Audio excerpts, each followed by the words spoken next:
Bonjour à toutes et tous et soyez les bienvenus dans ce nouvel épisode de Sur la route. Aujourd'hui, on vous propose une rencontre avec... Je m'appelle Étienne Guillermaz, je vais avoir 40 ans cette année et je suis philosophe. Un mot un peu valise aujourd'hui, mais auquel j'essaye de redonner un sens premier à travers une émission radiophonique sur Déclic Radio qui s'appelle De la philo à la philosophie. Aujourd'hui, il sera question, comme de par hasard, d'éducation populaire, de vulgarisation de savoir et de fascination pour le monde de l'image, de bourgeoisie, de monstres et de la figure du héros, d'avoir de la morale ou de faire du capital, du mythe du playboy philanthrope et celui de l'entrepreneur, de Belphégor, de Germinal, de romans feuilletons et puis de séries, de Michel Foucault, de Patrick Lelay, de philosophie et d'industrie, et surtout de repeupler notre imaginaire et puis de panique morale. Un entretien enregistré en mars sur Tournon-sur-Rhône. Bonne écoute. Alors, mon parcours, il est déjà très particulier, parce que la philosophie, en fait, on y arrive un peu par accident. En fait, moi, j'ai commencé mes études universitaires en anthropologie. Et mon sujet de licence que je voulais travailler, c'était l'influence des rituels païens moyen-orientaux sur l'architecture et les sciences occultes médiévales. Autant te dire que j'ai eu énormément pas de succès auprès de mes enseignants. J'ai quand même réussi à porter le truc. Après, on m'a conseillé d'aller me faire voir ailleurs, donc j'ai quitté le campus de Grenoble. J'ai changé de discipline, je suis allé en littérature médiévale en master, et là, j'ai travaillé sur l'influence des poèmes des chevaliers de la première croisade sur l'amour courtois. Et là aussi, j'ai pas rencontré un franc succès. C'était quelque chose d'assez inhabituel. Et quand j'ai eu terminé mon master, à nouveau, on m'a demandé d'aller me faire cuire un œuf ailleurs. J'ai fait une longue pause dans mes études, parce que j'étais un peu fatigué. Et quelques années plus tard, je suis retourné au charbon, à Paris cette fois-ci, et en philosophie. Et alors, il y a un truc qui est très bizarre, c'est que quand on commence une année universitaire, il y a toujours le doyen de la fac qui vient faire un petit laïus, etc. Et là, le doyen nous explique que, en philosophie, c'est toujours la même chose. Il y a 99% de gens raisonnables qui vont devenir des professeurs de philosophie, qui vont écrire de la philosophie. Puis il y a 1% d'illuminés qui vont vouloir être philosophes. Bon, le pourcent d'illuminés, c'était moi sur cette promotion. Et à l'époque, j'avais encore une idée très naïve de ce que c'était que la philosophie. Donc là, j'ai travaillé à l'époque sur les questions du transhumanisme, donc l'évolution autocontrôlée de l'humanité.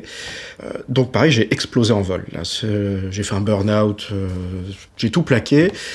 Et le moment où je suis devenu philosophe, ça a été juste après ça. J'étais tellement épuisé que j'ai fait une tentative de suicide. Et en fait, au moment où je m'étais dit, là voilà, il me reste un livre de philosophie à lire que j'avais pas encore lu, c'était un bouquin de Sénèque, Les Lettres à Lucilius, alors que justement je travaille dans mon émission à Déclic. Et c'est là où je suis devenu philosophe. C'est à ce moment-là, parce que j'avais le choix entre la corde et ce que préconisait Sénèque dans cet ouvrage. Et les Lettres à Lucilius, c'est comment on part d'un citoyen lambda pour en faire un philosophe. C'est tout le parcours initiatique. Et c'est ça qui a fait que c'est le moment où j'ai choisi de devenir philosophe. Et de vivre, d'ailleurs, hein. Sinon je ne serais pas là pour en causer. Et en fait, quand on regarde l'histoire de la philosophie antique, c'est que ça. Le philosophe, il choisit de devenir philosophe, c'est ça ou la mort. Le monde est tellement absurde, tellement violent, aliénant, que le seul moyen de s'en prémunir, c'est d'avoir tout perdu, de se retrouver au fond du trou. Et soit on finit de se laisser couler, soit on tape du pied là pour remonter, c'est ça la philosophie, réellement. Alors avant d'être à Déclic, j'ai fait une formation de conférencier gesticulant. C'est là aussi où ça a commencé un peu à mijoter, parce que donc j'étais un pur produit de l'université, avec un discours de jargon imbitable, sauf pour des doctorants, avec plein de bonnes idées, hein, mais incompréhensibles. Et cette formation d'éducation populaire, elle m'a permis ça, de vulgariser mon savoir. Et à force de faire ma conférence gesticulée un peu à droite à gauche, j'ai été repéré donc par la personne avec qui je co-anime de la philo à la philosophie, Anne-Catherine Barthelon, qui m'a dit « mais il faut que tu viennes parler de tout ça, c'est important ». Et ça fait 3 saisons maintenant, on est en cours de tournage de la 3e, et je me rends compte que petit à petit, ça porte ses fruits. Il y a des gens qui découvrent la philosophie loin de ce qu'on peut voir sur les plateaux télé et autres, où on n'a que de vieux hommes blancs qui viennent défendre la classe dominante. Ça aussi, hein, la philosophie est révolutionnaire par nature. Quelqu'un qui se prétendrait philosophe, mais qui défendrait l'ordre établi n'est pas philosophe, jamais.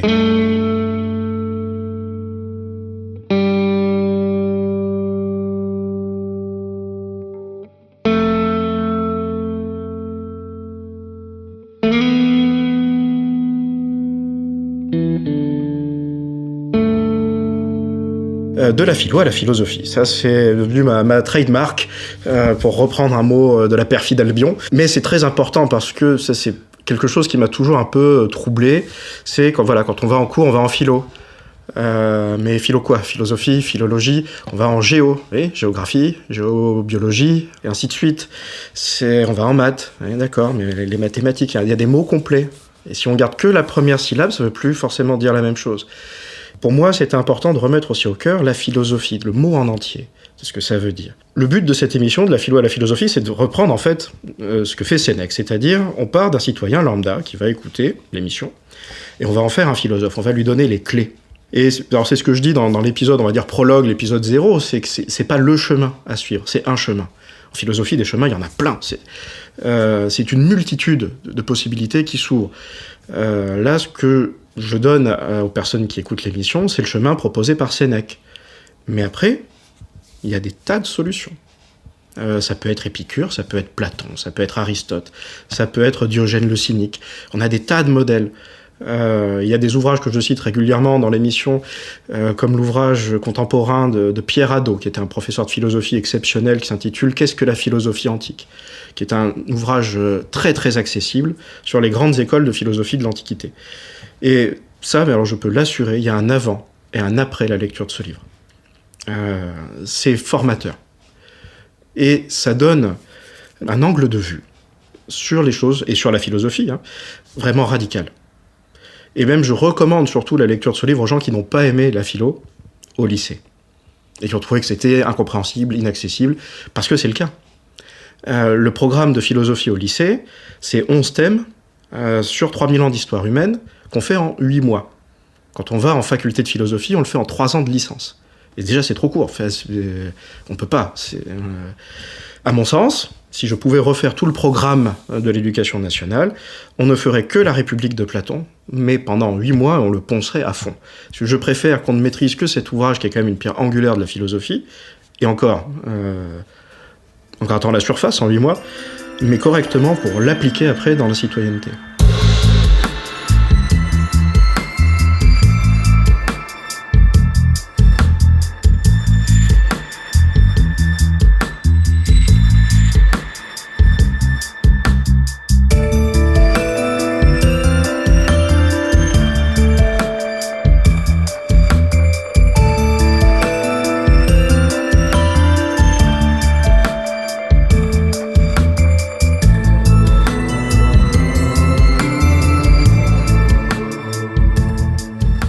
Vous êtes bien à l'écoute de Sur la route, on est en compagnie d'Étienne et on parlait juste à l'instant de son émission de radio de la philo à la philosophie. Il va maintenant aborder un de ses premiers, si ce n'est le premier, chocs cinématographiques. En l'occurrence, de La Belle et la Bête de Jean Cocteau. Retour à l'entretien. La première fois que je l'ai vu, ça devait être en 93 ou 94, donc on était encore en pleine hype de La Belle et la Bête de Disney. Et en regardant le programme télé, je vois en deuxième partie de soirée sur France 3, enfin La Belle et la Bête. Et pour moi, j'étais convaincu que c'était le dessin animé. Et donc, je demande à ma mère de me l'enregistrer. Elle me dit, mais t'es sûr ? Je lui dis, bah oui, je vais voir La Belle et la Bête. Elle me dit, bah très bien, ok. Et moi, je savais juste que c'était le truc du moment, parce que j'avais pas vu de bande-annonce. Et donc, je me retrouve devant ce film en noir et blanc. Je me dis, tiens, c'est bizarre, mais bon, pourquoi pas ? Et pour moi, c'était La Belle et la Bête.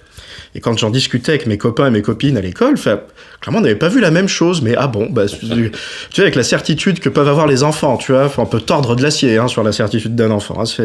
Donc non, c'était ça. Bon, des années plus tard, j'ai vu le dessin animé, mais en pensant que c'était une espèce de copie coréenne au rabais. Et donc, ouais, La Belle et la Bête, c'est un truc qui m'a marqué, parce que déjà, c'est un film qui a été tourné en 44 sous l'occupation, enfin un peu en cachette. Les effets spéciaux de l'époque, le costume de la Bête est juste impressionnant. Puis cet aspect aussi très surréaliste, avec le mobilier donc, qui est vivant, où ce sont donc, des bras de techniciens.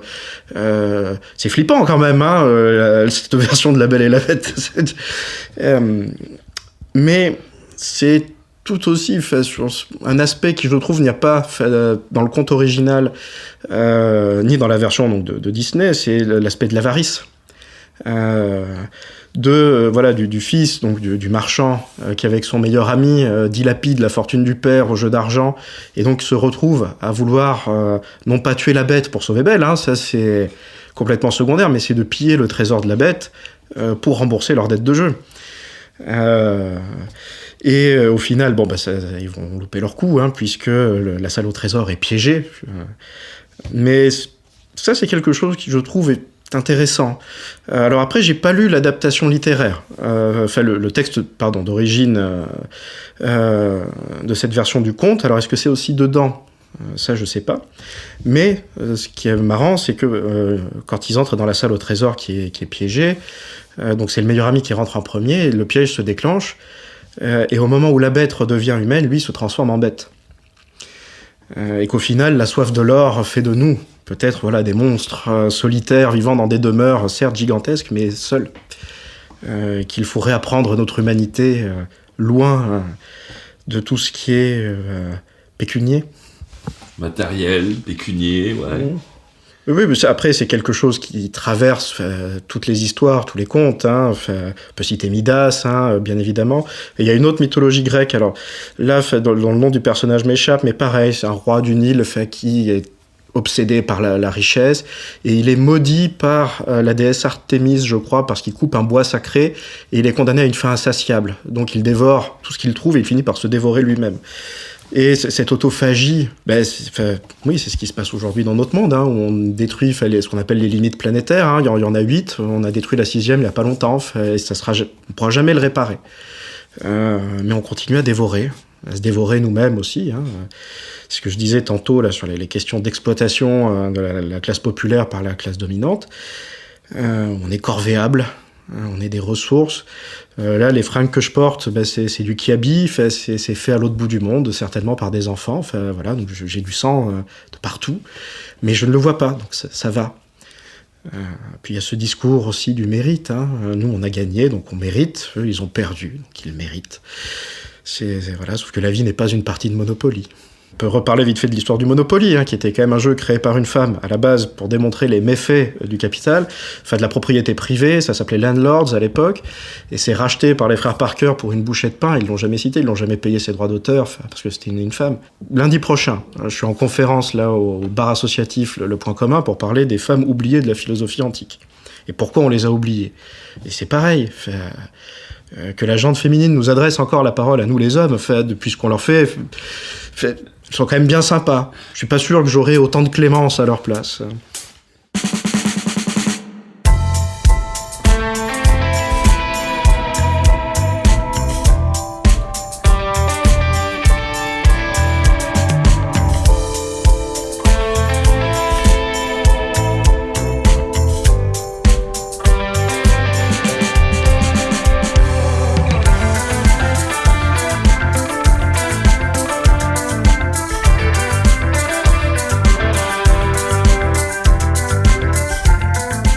Nous sommes en compagnie d'Étienne, on parle cinéma, et donc d'images. On va approfondir. Vous êtes bien à l'écoute de Sur la route. Retour à l'entretien. Et j'ai toujours eu une fascination pour le monde des images. Ce qu'on peut montrer au travers d'une image, des fois même sans dialogue, j'aime beaucoup le cinéma muet aussi, c'est l'impact que ça a. Et ça, c'est un entraînement à l'expérience. C'est-à-dire que le personnage va vivre une situation, le protagoniste ou le personnage secondaire, et après c'est comment nous, on l'associe à notre vie, parce que l'artiste de toute façon se sert du réel pour créer son histoire. Même quand on fait un film historique, on tord l'histoire avec un grand H pour écrire une histoire avec un petit H, mais il y a toujours quelque chose dedans, tout est politique. Que ce soit du gros blockbuster d'action qui tâche ou un film d'auteur comme La Belle et la Bête, il y a un propos. La Belle et la Bête, ça parle aussi d'émancipation féminine, de l'homme barbare, brutal, qui va être aussi ramené à la civilisation. Alors, c'est toujours la femme qui se coltine de ramener l'homme barbare, à bien ranger ses godasses et à arrêter de vivre tout nu dans la nature. On pourrait y voir aussi une forme de sexisme aussi là-dedans, parce que les femmes sont cantonnées à ça, aux personnages raisonnables là-dessus. Mais néanmoins, ce sont des expériences comme ça qui aujourd'hui façonnent aussi ma vision politique des choses. Comme autre grand choc de cinéma, mais là qui est vraiment partagé, je pense, par beaucoup de gens de ma génération, c'est Jurassic Park. Et Jurassic Park a un angle politique très fort sur l'émancipation de la gente féminine. Parce que quand on regarde bien l'histoire, les dinosaures du parc, ce sont que des femelles qui s'émancipent en procréant, puisqu'on leur refuse le droit de cette liberté-là, en retournant au final, inconsciemment, mais la manipulation génétique des savants qui sont tous des hommes. Il n'y a pas une femme dans l'équipe de savants de Jurassic Park, en se révoltant contre les hommes. Et c'est ce que dit le personnage d'Ellie Sattler, l'un des 2 seuls personnages féminins du film, quand elle fait sa tirade, en complétant celle du professeur Malcolm, que oui, voilà, après que l'homme a recréé les dinosaures mangent l'homme et la femme hérite de la terre. C'est plus ou moins le propos des films Jurassic Park, parce que ce sont toujours les hommes qui y passent. Quand on regarde bien les victimes des dinosaures, ce sont que des hommes. Sauf dans Jurassic World, mais ça c'est un autre dossier. Aujourd'hui, en fait, on est toujours dans le roman feuilleton, ça s'appelle les séries maintenant, on en est abreuvé, que ce soit donc de la série française, américaine, asiatique, c'est une obésité de contenu artistique, au point que on passe plus de temps à essayer de trouver un programme sur les plateformes qu'à en regarder. Pour moi, on est à nouveau dans ce côté roman feuilleton, et donc oui, je voulais remettre un peu sur le devant de la scène des personnages français du roman feuilleton fantastique. Alors, donc c'est ce qu'on disait, il y a une série Belphégor là qui est sortie sur une plateforme, alors que j'ai pas encore vu, mais auquel je vais jeter un œil. Il y a tout ce côté, ce que disait Michel Foucault sur France Inter, alors il y a 50 ans de ça, dans une émission qui s'appelle Radioscopie, qui s'appelait Radioscopie, mais qu'on peut trouver sur YouTube, où il parle de son ouvrage Surveiller et punir, donc sur comment la société n'est pas émancipatrice, n'est que bâton en permanence. Et où il parle donc justement des personnages de romans feuilletons, en l'occurrence donc Belphégor, Fantomas, qui sont des méchants. On met le méchant dans le rôle du héros, du protagoniste. Et Foucault explique que ça, c'est une vision complètement bourgeoise de la littérature, et que ce n'est fait que pour satisfaire la bourgeoisie. Mais par exemple, aujourd'hui, les séries qui sont à succès, sur la plateforme Netflix, par exemple, c'est la série Monstre, qui fait des portraits de serial killers américains, qui les met dans le rôle du protagoniste, qui les rend même attachants, alors que ce sont des personnages odieux. Et autant je trouve qu'il y a une très bonne réal, les acteurs jouent très bien, c'est pas la question, mais il y a 8 épisodes, et je pense que sur un film d'1h45, on disait le propos. Et c'est exactement le truc qu'on peut dire à propos des romans feuilletons, c'est chiant. Comme à l'époque, les journaux demandaient un certain nombre de lignes, les auteurs en fait décrivaient pour conserver l'action. C'est pour ça que des romans naturalistes, comme Germinal ou autres, il y a des descriptions à rallonge parce qu'il faut gonfler l'intrigue. Et là, il y a 8 épisodes. Qu'est-ce que vous avez à dire en fait ? À part voir Ed Gein boire des ice cream soda au diner, on s'en fout. Condensé. Mais c'est comme la mode qu'il y a eu aussi de faire des films fleuves de 3h30 où il se passe pas grand chose. Alors j'aime bien la contemplation, ça me dérange pas, mais au bout d'un moment c'est la barbe quoi. Ça me manque un bon vieux film d'horreur d'1h20, efficace, net. Alors on y revient dans le cinéma de genre maintenant, mais c'est pareil pour les séries.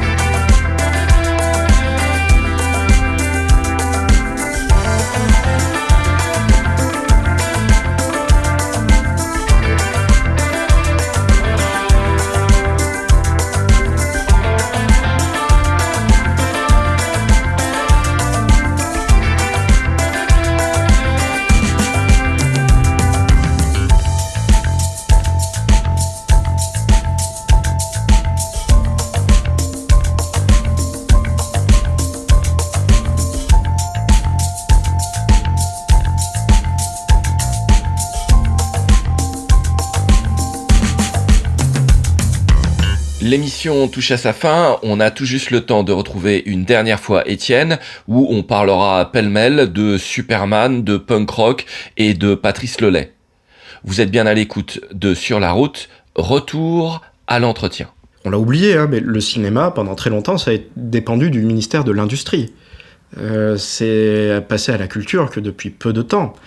Et l'industrie, c'est produire le même produit en masse. C'est avoir au supermarché 43 marques de yaourts différentes, mais qui ont tous le même parfum, qui sont fabriqués dans la même usine. Et c'est vrai que le cinéma, c'est ça. Les plateformes, ce qu'elles proposent, c'est de l'industrie. Et au final, oui, c'est consommer, c'est faire ce que disait Patrick Lelay, donc l'ancien patron de TF1, c'est vendre du temps de cerveau disponible à Coca-Cola. Parce que maintenant, il y a des pubs sur les plateformes. Je considère que si je paye un abonnement, je n'ai pas à avoir de pub. Ça, ce serait bien, voilà, si jamais on a des députés européens qui écoutent sur la route, que l'Europe fasse passer une motion pour dire si on paye un abonnement, il n'y a pas de pub. Ça doit être clair et net. À nouveau, ce n'est que pour engraisser l'actionnaire. Et ça aussi, on en revient donc à la figure du monstre qui devient un héros, d'un personnage qui n'a pas de morale, qui devient sympathique, et qui fait passer un personnage, on va dire, bon, avec de la morale, qui pourrait être vu comme lisse, ou un père la morale, qui est chiant comme tout, et autres. Mais les classes populaires ont de la morale. C'est la bourgeoisie qui en a pas. La bourgeoisie, ça l'emmerde, la morale.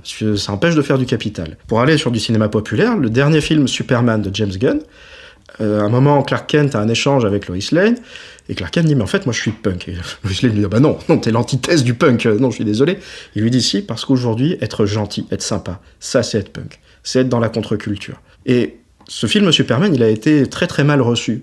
Parce que justement, Superman, c'est pas même un héros qu'on trouve chiant, parce que c'est un père la morale, c'est un boy scout. Alors là aussi, si vous trouvez que Superman, c'est un personnage boy scout, essayez de relire les premières BD du Golden Age.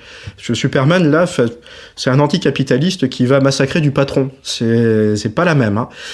Donc on en revient à ça, c'est-à-dire que la bourgeoisie regarde de haut des histoires où il y a une morale, où c'est le bien, entre guillemets, qui l'emporte. Elle préfère voir des personnages sans morale violer la loi pour peupler les imaginaires.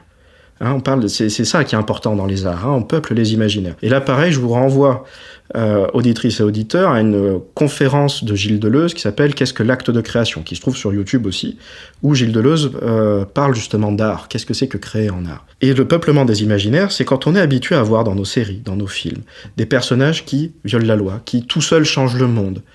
C'est le mythe de l'entrepreneur, c'est le mythe du Golden Boy.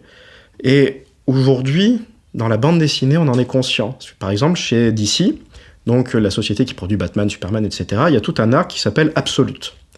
Et le credo des scénaristes et dessinateurs, c'est de ne plus donner la part belle aux milliardaires playboy philanthropes. Dans Absolute, Batman, c'est un prolo, qui n'a pas d'argent, qui n'a pas de manoir, qui n'a pas d'Alfred, qui se débrouille tout seul. Superman Absolute, il tombe pas au Kansas, il tombe au Kenya. Et ça devient un défenseur du Sud global face aux prédations de l'Occident. Et dans le but justement de repeupler les imaginaires avec des anti-héros, on va dire, parce qu'ils ont un peu moins de morale qu'avant, mais de montrer les prédations de l'Occident, envers elle-même avec Batman Absolute, ou dans le Sud global avec Superman Absolute.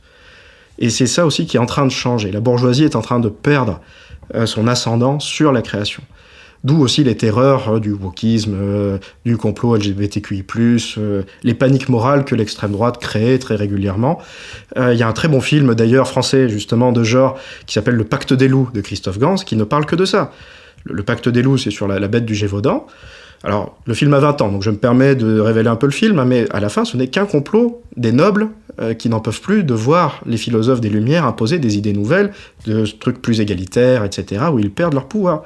Essayer de déclencher une panique morale pour forcer le roi à devenir plus réac. Il y a toujours une frange de réactionnaires, influents, puissants, de vieilles familles, qui n'ont que leur intérêt propre à cœur, quitte à massacrer, dans le Pacte des loups, des femmes et des enfants. Et le monde d'aujourd'hui, malheureusement, il est comme ça. Mais on peut changer les choses. Ce n'est pas inéluctable, contrairement à ce qu'on voudrait nous faire croire. Et voilà, c'est fini pour aujourd'hui. Merci à Étienne pour la conversation et l'inspiration. À un entretien mené par Sébastien Roblin de l'association Résonance. Mixage et musique par Indie Ground. Si vous voulez découvrir l'émission d'Étienne, rendez-vous sur le site de Déclic Radio, cherchez et trouvez le programme nommé « De la philo à la philosophie ». Le site de Déclic Radio est le www.déclicradio.fr. Sur la route est une émission proposée par l'association Résonance, dans le cadre de son dispositif Mediapop. Si vous voulez connaître l'actualité de Résonance ou en savoir plus sur Mediapop, rendez-vous sur notre site, le www.resonance.media. Résonance, R-E-Z-O-N-A-N-C-E. Sur la route, une série de portraits radiophoniques.